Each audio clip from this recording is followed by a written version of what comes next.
Folks, on Friday, we lost a great freedom fighter in Congresswoman Sheila Jackson Lee. She served with distinction for more than 30 years representing the 18th Congressional District in Houston. Anyone who knows her knows her booming voice. She was ubiquitous at various events in Houston. She was going to speak, and she was going to be armed with a resolution and other items as well. You name it, she was there. She replaced Craig Washington. She beat him for that particular seat. This is the same seat that was held by one of the greatest members of Congress, Mickey Leland, and also the great Barbara Jordan. And so she took pride in that particular distinction. Of course, I've known Sheila Jackson Lee longer than anybody else in Congress. When I worked at the Houston Defender as an intern in 1990, her office was actually shared an office with an attorney right next door in our building. And so, again, so she was a judge. She served the city council before getting elected to Congress. She ran for mayor in the fall, losing to State Senator John Whitmire in the course.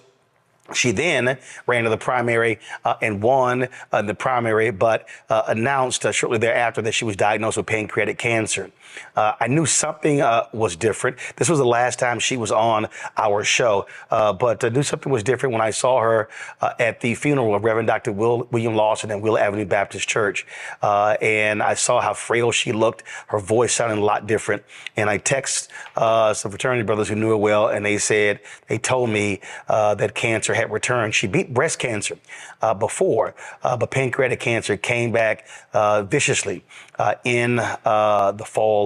And again, we lost her on Friday. Now, her services have been established. It's going to be a week-long services there in Houston. Of course, earlier this week on Monday, the Congressional Black Caucus did a special tribute to her in the U.S. Capitol. Her body will lie in state at the Houston City Council, of course, where she served. On Monday, July 29th, the public can pay respects where she'll be lying in state in the City Hall Rotunda from 9 a.m. to 7 p.m. Central. Tuesday will be a viewing and a service at God's Grace Community Church, taking place from 4 p.m. to 8 p.m. Community viewing and farewell service will be held at Wheeler Avenue Baptist Church in 3rd Ward on Wednesday, July 30th. The viewing begins at 11 a.m. with the service starting at 3 p.m. And her Celebration of Life service will take place at 11 a.m. on Thursday, August 1st. At Fallbrook Church. Folks must pre-register to attend that particular service. As I said, she passed away July 19th at the age of 74 after a brief battle with pancreatic cancer. As I said, absolute fierce champion.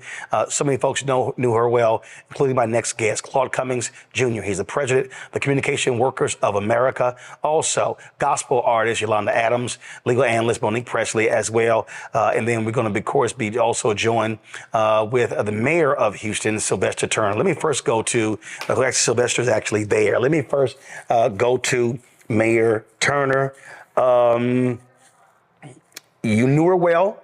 When you were mayor, you would see her wherever you went. She likely was there. We used to always joke in H-Town that if that microphone was free for 30 seconds, Sheila was going to grab it. Hey, Ron. Sheila was everywhere. Okay. She was working every day. She never took off. Serving the people of the 18th Congressional District and beyond. That was her mission. And she loved doing it. Okay? She loved doing it, and she did it well. I think I described her as the people's champion, an exceptional public servant. And yes, she was in Congress. But let me tell you, her focus was on meeting the needs of people in her district. And no one was left out. No one. Now, you can differ with her on the politics, but you have to admire her for her work ethic and her love for community. And I've known her for 44 years, and I'll miss her. Claude? Yes, thank you, Roland, and to your guests and to Mayor Turner and Yolanda. We've lost a true champion in Congresswoman Sheila Jackson Lee. It's simple as that. I never saw her back down for a fight on behalf of working people. And her track record of accomplishments in Congress includes legislation that uplifted countless families. Wherever I travel, and I travel a lot of places around this country, I always get asked about Sheila. Claude, how is Sheila Jackson Lee doing? And she was a champion. CWA called her a champion. And she was a champion for labor. But she stood up for working people, and she had a 100% voting record in Congress for legislation that was important to working people. And let me say this about her. Mayor Turner talked about her commitment. I don't care what type of storm we had. I don't care if it was a hurricane. I don't care if we had freezes that were taking place here. Sheila made sure that this community, not just the 18th Congressional District, but every person who needed something from her, they got it. Right. Well, we watched her truck milk in here during COVID for children. And there were families from all over this county that would come up and ask for milk for their children. The government couldn't even find milk, but somehow Sheila found milk for children and had it shipped in here. When there are storms, when there are floods, Sheila would get out in boats, put on gear herself, and pull people out of their homes. That's just the kind of person she was. She understood clearly the people didn't work for her. She worked for them. Right. And she did it well, and she is going to be missed. Yolanda Adams, you're shaking your head there. And as I said, you're native there in Houston. And anybody knows if you went to an event in H-Town and you went to a black event, she may not be at the beginning of the program, but she gonna walk in there with a folder in her hand with a resolution. Yeah, you are so right, Roland. I used to ask her, how did she get from one side of town to the other side of town right at the nick of time to be called to do what she does? I mean, it's amazing, growing up in the city, seeing her impact, knowing how much she fought for every individual in this, not just in the state, but just in the world. She just loves people. And right. Sometimes people who love people the way she loves people, with all of the agendas that had to be met for the day, sometimes, you have to look at like, wait a minute, okay, when does she sleep? When does she get a chance to eat? When does she rest? But she would rather be a champion for the people and then eat when she could let go lacking. And so those are the things that I am going to remember about her. I am going to always remember her steadfast love for her city. She loved the city of Houston. And let me tell you something, just like she loved the city of Houston and the state of Texas, she loved gospel music so much so that she made them give us a month. She made them give us a resolution. She made them see gospel music as the historic part of the American fabric that it is. So my hat has always been off to her. My love and my heart has always been for her. I will make sure that the world knows that without Sheila Jackson Lee, a lot of the stuff that happens in gospel music would not have happened without that champion in the Hall of Congress. Right. Now, I guarantee you, all three of y'all have experienced what I'm about to tell y'all. So I was at, and I'm going to try to see if I can find a photo. I was at a Houston Texans game, and Congresswoman was there with Carl Davis. Okay. And she tells me about this gospel concert happening at the Kennedy Center. I was like, oh, okay, all right. 2 weeks later, I get an email with the runner show. And I respond and I say, I'm sorry, when did I agree to MC this event? And so when that night, and I think Yolanda, you may have performed that night. That night, I was killing her on the microphone. Oh, I was killing her. I was like, y'all didn't even pay for my parking. Oh, I was killing her. Then I told her, I said, look, Congresswoman, look, we can't be here all night, so you can't preach a sermon because Mayor Turner, she'll try to preach a sermon in a heartbeat. You will. Yep. But let me tell you, um, Yep. you were going to do it Sheila Jackson Lee's way, Right. or she was going to find a way to turn what you wanted into the Sheila Jackson Lee way. You know, That's right. that's That's right. Sheila.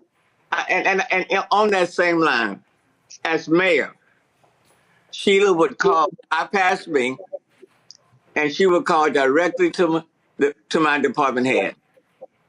So I called Sheila. I said, Congresswoman, if you need something, call my chief of staff or call me, but don't go directly to my department heads. Okay? Okay, brother. Okay, brother. I hear you. That lasted only for a minute, and she went right back and did it again and again and again. But look, let me tell you, you were not gonna say no No. to Sheila Jackson Lee. When her mind was set, that was it. Okay. Right. And that's what made her the great person that she was. Right. Because we all knew she loved people, loved communities, and wanted to make things better. And let me tell you, she was tough, but she had a gentle heart. That's right. She was tough, but a gentle heart. Clark, go ahead. And, yeah, I was going to tell you something that you'll never see in the newspaper that she's done. You'll probably never hear a congressmember say anything about this. But I was elected vice president of the local CWA union here back in 1986. And Sheila would call me about donations. And we'd send a check for $2,000, $3,000. And one day she grabbed me and she said, Claude, why is it we only get this small amount of money? All of the white Congress members are getting $10,000 a cycle. And that's what we could legally give. And so I started asking questions. And what I was told is that, well, Claude, black Congress members are in what we call safe districts. So they don't need the same amount of money that white Congress members have. And I said, listen, that doesn't sound right. So I started doing some investigations, and I found out that they just were not giving them the money when they should. And so I started raising hell about it, not just in CWA, but all across the country. And because of that, we started maxing out with all of our Congress members, $10,000 a cycle. And not only did it spread here in Houston, but it spread across the country, because I let it be known that we should not be treating our black Congress members different than we were treating the white Congress members. Mm-hmm. And so every black Congress member that's getting their full share of donations that we can legally give are getting it now, simply because Sheila Jackson Lee raised that question with me. And I made sure that started happening. Al Green talks about it all. Yep. When he speaks and introduces me. But it was because of Sheila raising that issue that is happening now. Yolanda, I know you got a surprise Sheila Jackson Lee story. Listen, we don't have enough time for my surprise Sheila Jackson Lee story. Listen, well, one of the things like Mr. Claude and our mayor, he's still my mayor. There was a time when they were taking out some of the funds for my grandmother's district, where they were cutting out some of the senior programs and stuff like that. And I'm like, well, I don't know what I can do. I'm going to give a call to Sheila Jackson Lee. Called her, and everything worked out. But then she said, hey, I need you in Washington in 48 hours, because I need you to pray on the floor of Congress. And I'm like, you just gave me 48 hours. That's all I got, 48 hours. And I'm like, okay, I'll be there. So yes, Roland, I've had many conversations where it was like, hey, I need you here for this. And because of all that she's done for our great city, our great state, our great globe, I was there. You know me. If it wasn't, if it was a contract issue, it may have been like, But no, anytime I could be there, she was hilarious too. She had a sense of humor. You did. Yeah. Yep, you did. Absolutely. Well, she is certainly going to be missed. She was in. Look, as you said, you like, man, woman, will you slow down all the stuff you keep going to? But that's how she was. Houston is going to honor her next week. Certainly. Yeah, go ahead. And smart. I want to add thing. We owe a great deal to her family. Yes. Right. She's been married. She was married to Elwin for more than 50 years. Yes. Okay. And to Erica and to Jason, that family gave a lot, sacrificed a lot. Right. And I just want to remember them and thank them. And thank them. Yeah. Because when she was with us and everybody else, she was not with them. But it was a family deal. They knew their mom. Yes. And they understood her mission. Yep. And living out her purpose. And they just was right there. So in her latter days, I can't tell you the love and affection that they gave to their mom and Ellen gave to his wife. So, and quite frankly, it still hadn't dawned on me. Right. Because she was our superwoman. Yeah. Right. Okay? Right. Indeed. I was just going to say, I never thought in my life that there'd be a time when Sheila wasn't around. Right. Simple as that. And she was one of the smartest people I know. Right. Roland, once I was asked to introduce her at an event here in Houston, and her staff had prepared her for the wrong event. And she stepped up to me and she said, Claude, I just need 15 minutes. Just give me 15 minutes. You filibuster, do whatever you need to do, but give me 15 minutes. And I watched her prepare a speech in 15 minutes. She spoke for 30 to 40 minutes on the theme for that particular event. She was just absolutely brilliant, to be quite honest with you. And that just absolutely amazed me to see her be able to do that when she wasn't, her staff had prepared her for the wrong type of event. But just how smart she was. Indeed. Yolanda Adams, Claude Cummings, my alpha brother, Sylvester Turner. I appreciate y'all sharing your thoughts and reflections regarding the late Congresswoman Sheila Jackson Lee. Thanks, Roland. Thanks, Roland. All right. Thank you, Roland. Thank you for having us.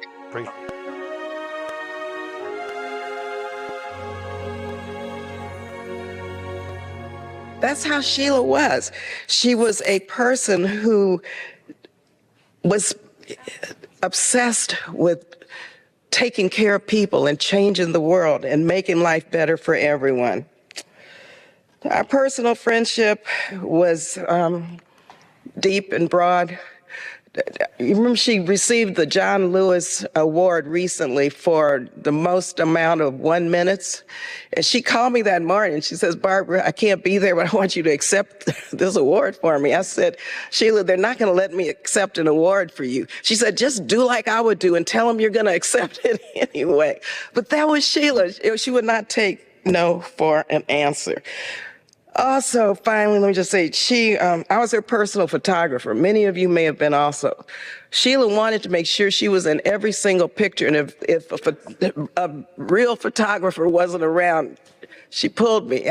And I was looking at my pictures. I have more pictures of Sheila than myself because she made sure she got those pictures taken. But they weren't necessarily for her. They were for her constituents, for her family, for her grandchildren, for her husband. She wanted people to know and to be informed about her work as their public servant. Sheila deserves to rest now. She was a force of nature. Her spirit will live forever. She was fearless, she was loving, she was powerful. And I'm reminded of one scripture, 2 Timothy, and this reminds me of Sheila. For God did not give us the spirit of fear, but of power and of love and of a sound mind. May Sheila's soul rest in peace, may she rest in power, and may she rest. God bless you. Folks, welcome back. Scott Bolden, We talk about force of nature. That's that, and again, if you were anywhere in D.C., in Houston, hell, you never know when Sheila Jackson Lee was going to pop up. She was going, she was going to be there, and you were going to hear that booming voice. And she loved being there. You could ask Sheila to say a few words if she showed up, and she was a great extemporaneous speaker. I knew Sheila before she was a congressman by reputation because she was an incredible litigator out of Houston. She was a judge. She was very active with the NBA, and she was brilliant as a practitioner. And then secondly, let me just say this, that when you take over the seat of someone like Barbara Jordan And, or Mickey Leland, yeah. there's a whole lot of uplift. You gotta fill those shoes. And I think she didn't just fill those shoes in her service. She exceeded and built upon what her predecessors did. And she was known for that. And she was respected by the Republicans. They didn't like her, but she was certainly respected because when she started talking in that booming voice, she knew how to use voice inflection to make her point. And she spoke with authority because she was a former judge. And you believed it. I don't think she left anybody in disbelief or people saying, well, I don't agree, a whole lot of time. So she was an awesome lady. Godspeed. Rebecca, she was a proud member of your sorority. And in fact, two of the members of Congress, both women, it was Eddie Bernice Johnson and Sheila Jackson Lee. We lost Eddie Bernice Johnson last year, also an AKA. This is a photo of the 9 AKAs in Congress. You see Sheila right there in the middle between Lisa and Alma Adams as well. Just your thoughts about the Congresswoman. The Congresswoman was my soror. She was also my Link sister as a member of the Links Incorporated. And she is now an ancestor. What I will say, I remember when I first met her, when I was a young staffer on the Hill, I was scared of her. I was scared of her because she was very tenacious.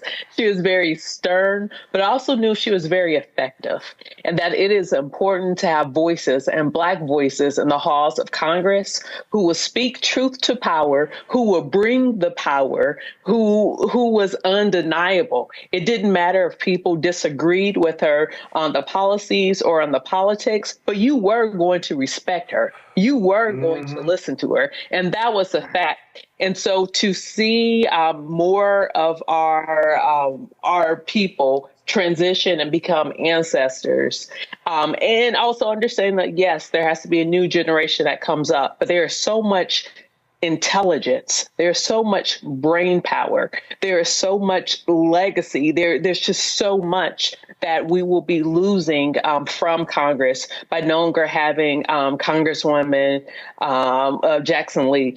The other thing that I would say, I remember I was on a flight from D.C. to Houston, and someone mentioned earlier about her, in fundraising. I never saw this before. But I remember she got up in the middle of that flight and she shook hands with a lot of people on the flight and was like, I am Congresswoman Sheila Jackson Lee. And I think she was also asking for donations as well. So I would tell you, my eyes got real big because, I've been on flights with other members of Congress, but I'd never seen anyone get up and do that. But she did. And who was going to check her? Nobody. She was that person. Monique Presley, we did a broadcast of Roland Martin Unfiltered in Houston, and we're like, okay, when the Congresswoman gonna get here? We run out of time. The show's gonna end, and she was calling. Now look, don't go off the air till I get there. This is a photo actually from that broadcast. Go right ahead, Monique. Go ahead. Okay. I thought you were going to play something. Yeah, I have our text messages from that night, and they have given me some laughs and some comfort as I have been dealing with what, for me personally, is just a staggering loss. I'm a little Black girl from Texas who knew from the time I was 7 years old that I wanted to be a lawyer, who knew shortly thereafter that I wanted to be able to go and travel to DC, where people were doing things to change things in this country and to fight for justice. And in Texas, the heroes came out of the representatives of the 18th district. So I grew up emulating Barbara Jordan, Mickey Leland, wanting to be the defense lawyer extraordinaire like Craig Washington. And then there was Sheila Jackson Lee, who was everything all in one. She was the Shiro to me for as long as I can remember. But what matters and is in my heart the most is that it is very rare that someone who you admire and emulate from afar, who you grow up wanting to be like a Shiro, you actually end up getting to know and work with and march with and meet with and help with projects and call for help. And everything everybody else said is the absolute truth. When I found out that she had transitioned, all I kept doing was sending people picture after picture after picture of time she had popped up, time she had shown up, time we weren't sure if she was going to be able to make it because she was coming from another event, but then had to get there, times when she walked a group of ours who were advocating for justice for George Floyd straight into Senator Schumer's office. And then they had to put us like in the conference room because she had brought too big of a group. And she kept saying, no, everybody come, everybody come. And then she opened the meeting, even though it was his meeting. This was who she was. And that type of force, the force that is Sheila Jackson Lee, transcends a body. I know that her body is no longer here, but I refuse to believe that much energy, that much power, that much force, that much life, that much spirit is gone. I know that she's in me. And I don't have to wonder about what she would expect from me because she was always so very clear with her expectations. I remember the first time she turned to me publicly and said some kind words, but then right after them, she said, and do not stop. And so that is what is, that's what's sticking with me in my heart today. Monique, Rebecca, and Scott, I appreciate y'all reflections on this tribute to Congresswoman Sheila Jackson Lee. Thanks so much. Folks, I want to turn right now to somebody who obviously knew her quite well. He represents a congressional district in Houston, my Alfred brother, Congressman Al Green. Doc, how you doing? Better than I deserve, man. Better than I deserve. And if I may say this, thank you for doing this, because with all of the news that we have, all of the things that could overshadow, you have decided to give her what she justly deserves for the time that she has served. And believe me, she served well. We were going to do this on Monday, but then we had the Win with Black Men call, so I said, let's move it to Wednesday. Yeah. We absolutely were going to do it. I mean, just talk about, again, the two of you, simpatico, in Houston, tag teaming over the city. Well, you knew that whenever you were with Sheila, you had to bring your A game. Okay, you just couldn't show up and decide you were going to be on the program, because Sheila was going to bring her A game every time. So you had to be thoughtful. And she was always very sure. Sheila may not have always been right, but she was always sure. And you thought she was right, even if she was wrong. She really had that persona, that personality that just would envelop people. And she was a workaholic. She was the epitome of what a workaholic is. Did you ever say, Sheila, slow down? Well, you couldn't. It didn't make any difference. It wouldn't really.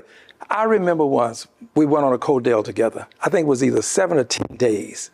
Sheila had them stop the plane on the tarmac so that she could exit the plane and board another plane on the tarmac to go on another Codell. I mean, it was just that kind of energy in her, so that she wanted to do one thing after another after another. I don't know that she ever slept, really, because you could hear from her at any hour of the night, and she would always be alert, it appeared. She'd show up at any event. I'm going to be honest with you. It wouldn't surprise me if Sheila showed up at her funeral. She was just there. She was there. And she showed up, she gonna speak. That's right.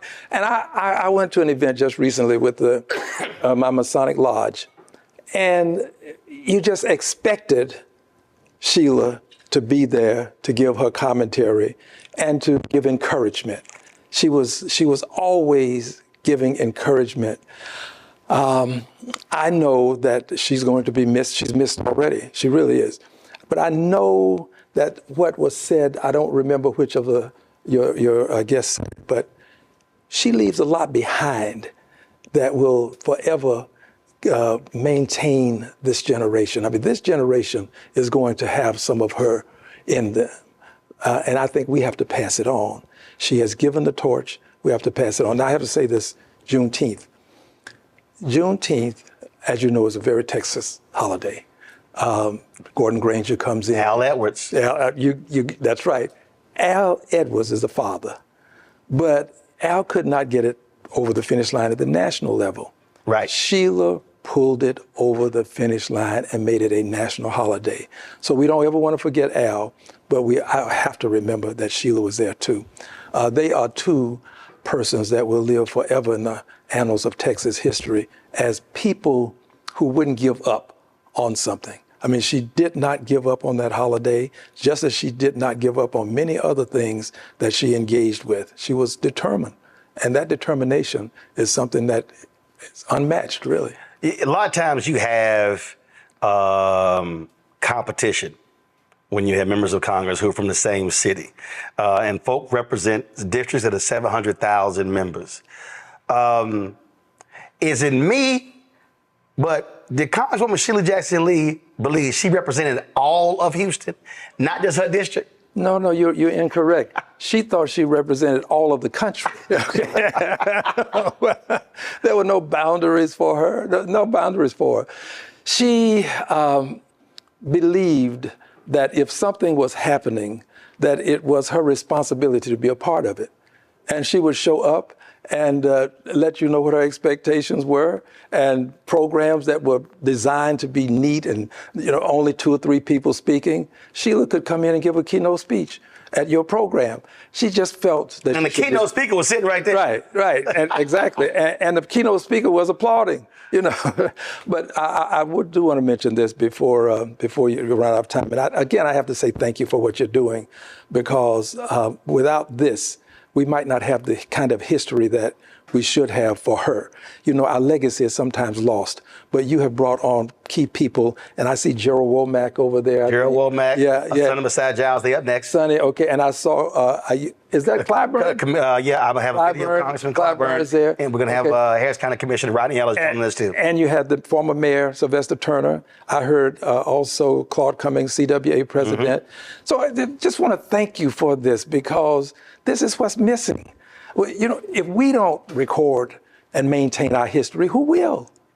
Who will? No, that's why we have that mural in there from Freedom's Journal. Yeah. We wish to plead our own cause. Too long have others spoken for us. Well said, dear brother. But we cannot allow others to define who we were and who we are. This is why it's so important to have the Juneteenth holiday, so that we can remind ourselves of what really happened on Juneteenth about the 25th Army Corps. Yep. Those black men that came into Galveston. Yep. Gordon Granger read a proclamation, but the black men came in. Now that it's a national holiday, thanks to Sheila, this can be talked about, because Juneteenth is really about liberation. We do celebration, but it was about liberation. Right. And we got to talk about those liberators. And a good many of them were black. Absolutely. And Jackson Lee was a liberator. Congressman Al Green, Fred, always good to see you. Thank you, dear brother. I appreciate it. All right. Thanks a bunch. All right. Folks, we're going to go to a break. We come back. We'll be joined by more folks who knew Congresswoman Sheila Jackson Lee well. And I know they got some stories. You're watching this tribute to Congresswoman Sheila Jackson Lee, who passed away Friday at the age of 74 from pancreatic cancer, on Roland Martin Unfiltered on the Black Star Network.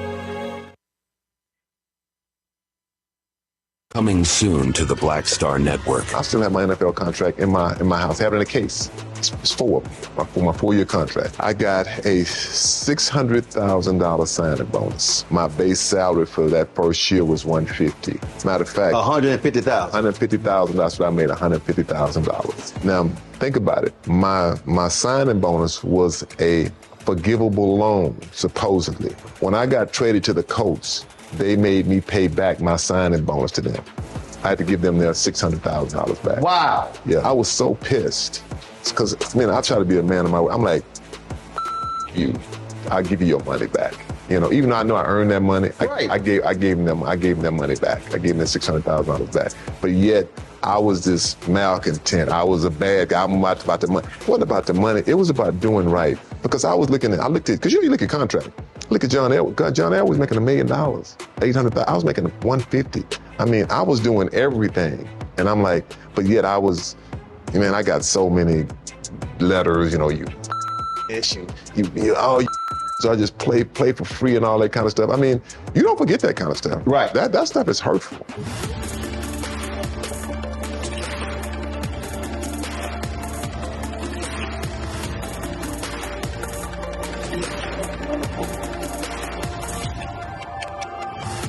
Me, Sherry Shepard, and you know what you're watching, Roland Martin Unfiltered.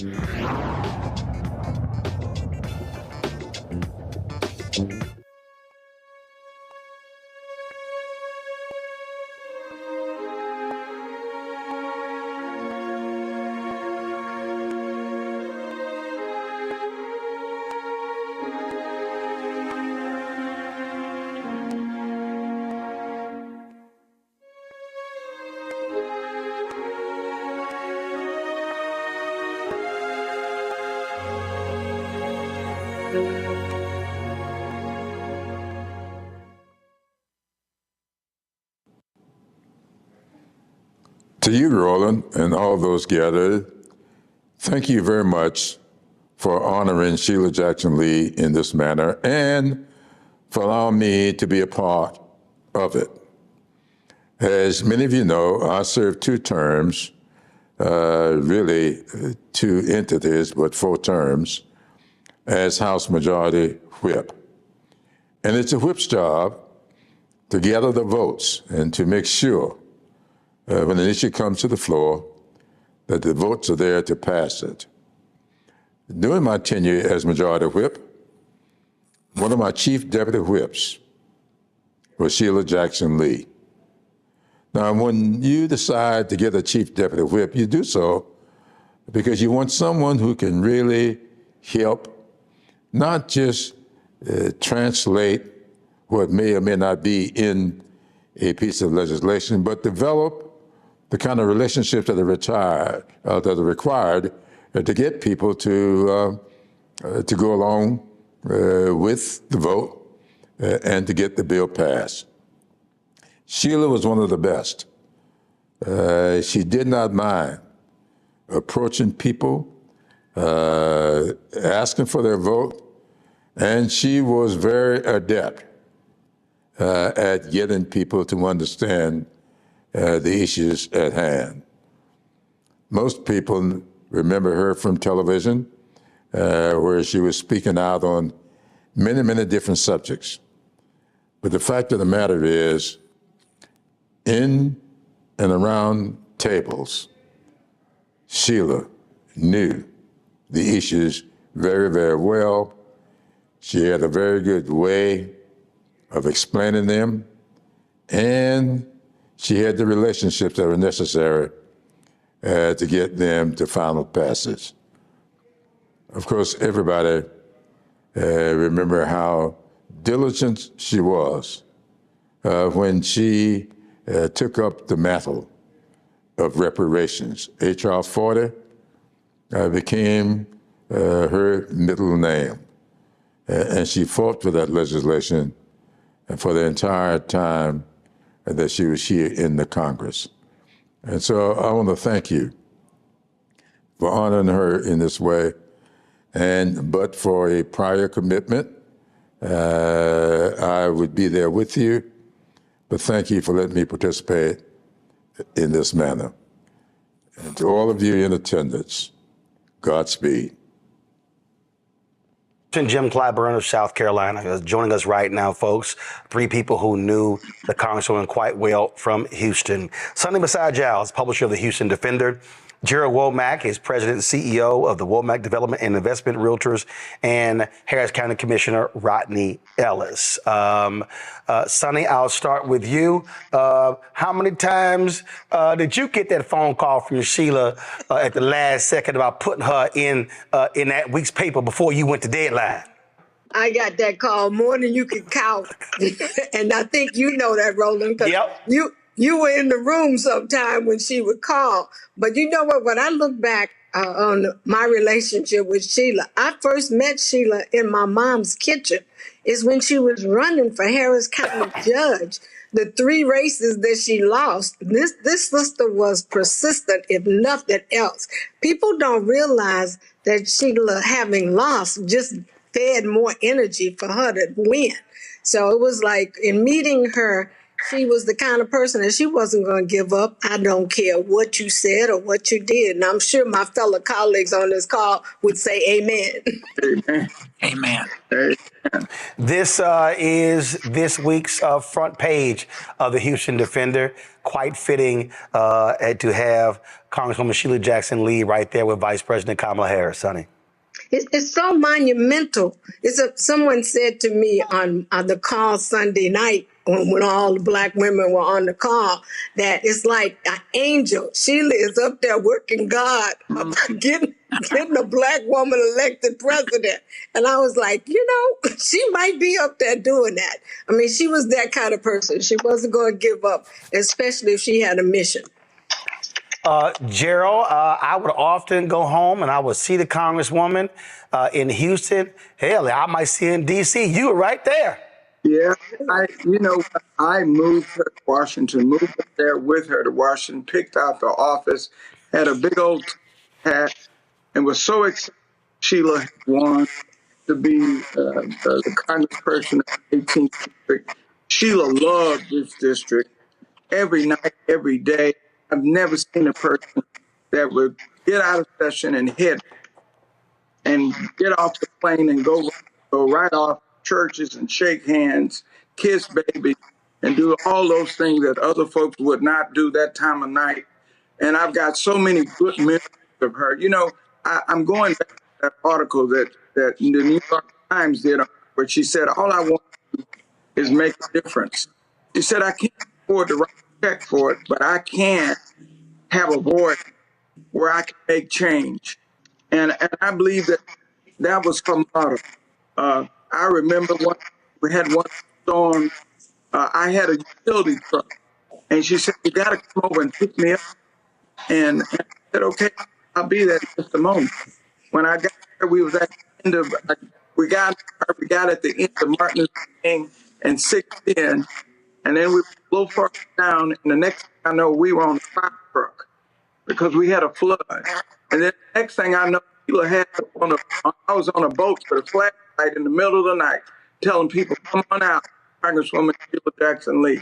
Sheila had passion to make a difference, and whatever she did, you can believe, like the president once said long ago, you want Sheila to be on your side.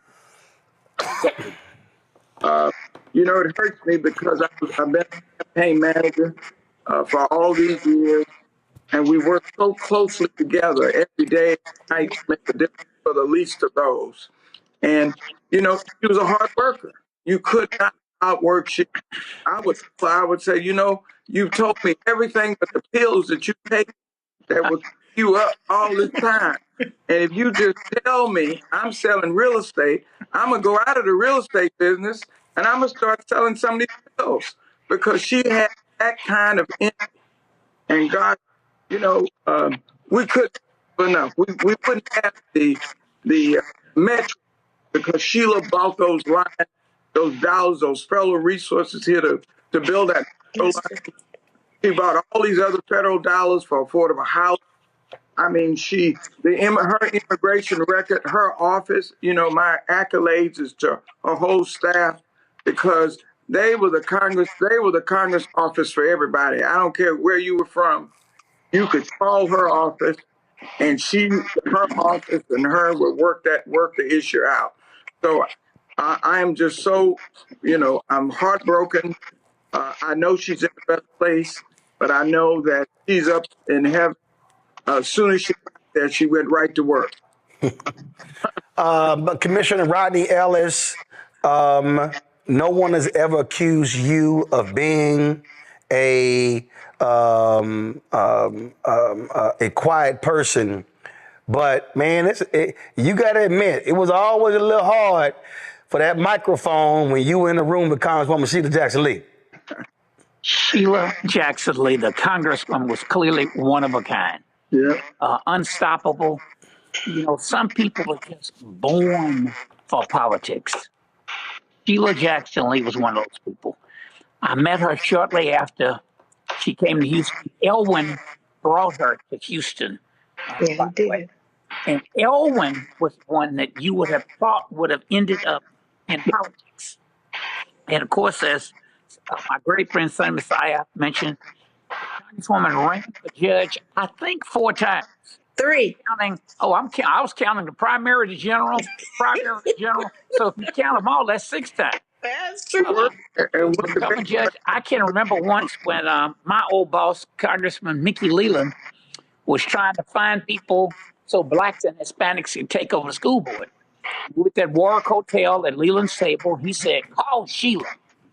And so I said, "Well, we talked to her already about this, Mickey. She does not want to run." He said, "Well, call her again. We want to her house." So I called Elwyn and I said, "Mickey Leland wants me to drive him over to you all's house." I was on city council, first term, to get Sheila to run for the school board. So he lied and said she was in Austin. And so I said, "Now, Elwyn, we're coming to your house because I don't think you're telling." He said, "No, call her." So I was too dumb. I called her. She answered the phone. She said, "I'm in Austin." But he had enough time to tell her from going over there. When she went on city council, it's interesting, the parallels. I've had the privilege of knowing all of the people who served in the 18th in contemporary history. Barbara Jordan, who went when I came out of high school, and to Mickey Lee, of course, Craig Washington, and then Congresswoman Sheila Jackson Lee. Sheila, more than anybody I know, was just so persistent. She was well read. Some of her colleagues would tell me about how she walked into a committee room late because she's doing 4 or 5 things with these 2 phones and always on the phone. And she'd lean over and say, "Now, what is this about?" And they briefly explain it. And then Sheila would give a speech as though she'd been there the whole time. Now, not just buffaloing through it. She was well read. Yeah. She reached back into that body of knowledge, things she knew about. And it was just like clockwork. When you think about it, a black woman, graduate, undergrad school from Yale, then to go to the University of Virginia Law School, I think came out about 75, the year I was coming out of undergrad school, just 4 years older than me. But this was an exceptionally bright human being, but she was driven. Some people would want to take a break. I remember once telling her, "Sheila, we need to do what normal people need to do." I was in the States and I said, "First of all, you're driving us crazy. All of this stuff, you got to stop some of this. And for your own mental health, you need to go do what normal people do." So she said, "Okay, Rodney, what do they do?" I had to think about it, and I said, "Well, this is before Netflix." I said, "I think they go to movies." So she said, "Okay, let's go to movie, but it has to be at the end of my day." Okay, it's a Saturday night. Let's go about 8 o'clock. She shows up at my house at 10 o'clock. First, I got to explain to my wife, there's nothing untoward about this. Well, you and Congresswoman Sheila Jackson Lee, just the 2 of you, with you driving, and you can't see. So we go to a movie. And Shiro, we sitting there, and, I had the popcorn and all. She ate it all up. And then she gets some more popcorn. So I had to say, "Well, Congresswoman, I'm not on your staff. I'm enjoying this movie. We ate the popcorn." It's not on our diet. So she gets up, looks at the popcorn, some hat on her head, and some shade. And then 5 minutes later, of course, I got to run to the men's room, and people were saying, Would you tell Sheila, we know who the hell you all are? My point is, everybody knew her. But even in the movie, she's texting. She's responding to people calling. She loved her work. And let me tell you, we're going to miss her. Whatever the issue was, whatever it was, no matter how late it was, if you wanted to get something done, you get somebody's business. That's what I was told. Once you called Sheila Jackson Lee, her colleagues are going to miss her. We're going to miss. What an incredible legacy. And Gerald, I know they say she's in a better place. But let me tell you, if they give her an assignment, they give her a lot of them because she loves to work, even in her illness. Right. Worst around, but once it was public and we were out at Greenhouse International, one of her last public events, I said, well, now, Sheila, you can't keep being around all these people. I could feel the port on her arm, so I knew she was getting treatment. And I said, you can't. She leaned over, with that smile, but that serious eye. Rodney, you're my friend. You're not my doctor. What I want to do. Well, to the end. That sounds like Congresswoman Sheila Jackson Lee. Commissioner Ellis, Jared Womack, Senator Messiah Giles, we certainly appreciate y'all joining us. Thank you. Thank you, Roland. Thank you for doing this for Sheila. Right. Absolutely. Folks, we talked about how she was no nonsense. This was a congressional hearing 5 years ago where she was not taking any guff off of one of Trump's people, Matt Whitaker. Watch this. Mr. Holder over here. Mr. Chairman, may I have my time restored? I think it was at 4 minutes. Yes, you may. Thank you. Again, Mr. Attorney General, the question is, did you have a confirmation hearing, and has it been more than 10 years since you testified before Congress? Congresswoman, Can the clock be restored? It was. I'm sorry, what was your, I don't know if your time's been restored or not. Mr. Attorney General, we're not joking here, and your humor is not acceptable. Now, you are here because we have a constitutional duty to ask questions, and the Congress has the right to establish government rules. The rules are that you are here. So I need to ask the question, and I need to have my time restored so that you can behave appropriately. I will behave appropriately as a member of the Judiciary Committee. I'm asked a question. Did you have a confirmation hearing, and have you not yet appeared for an oversight hearing? Congresswoman, I am an acting Attorney General. I have been appointed according to the Vacancies Reform Act, and I have never appeared in front of Congress for any hearing, even when I was United States Attorney. I'm asked for a yes or no answer. Is that? Yeah. Let me, and so you've never appeared. Let me quickly ask a question. Prior to the firing of former Attorney General Jeff Sessions, did you discuss or share your private opinions of the special counsel investigation with the chief of staff? Right there, you saw her. She was like, hey, this ain't no joking matter. That was Congresswoman Sheila Jackson Lee. Absolutely, she is going to be missed by her constituents, by her colleagues. She was a tough cookie. Did not make it easy on her staff and on others, but she was somebody who was going to fight on behalf of people. She was going to stand up and speak for people. And this, of course, is a video here, her encouraging Wheeler Avenue Baptist Church to fight on behalf of social justice.